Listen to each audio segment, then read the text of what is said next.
Ukraine has launched what it's calling an anti-terrorist operation against armed protesters in the country's Russian-speaking east. Ukraine's interior minister is urging residents of Slavyansk to stay inside their homes. This after gunmen stormed police headquarters Saturday.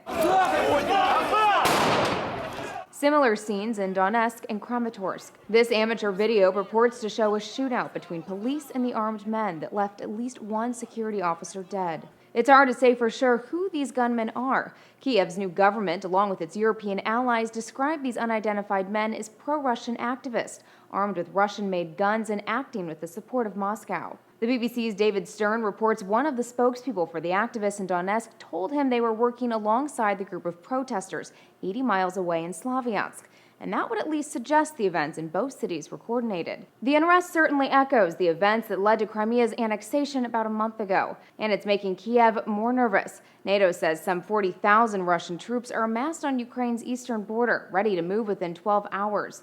Moscow says those troops are simply carrying out military exercises and it has no plans to invade. The New York Times editorial board isn't so sure. It writes, "It is easy to imagine how secessionist demands in Donetsk, Kharkiv, or Luhansk could turn violent, compelling Mr. Putin or giving him a pretext to make good on his pledge to defend Russians in Ukraine." Moscow did warn any attempt to use force on the protesters could undermine planned negotiations among the U.S., European Union, Russia, and Ukraine scheduled for this week. For Newsy, I'm Elizabeth Hagedorn, multiple sources, a broader view.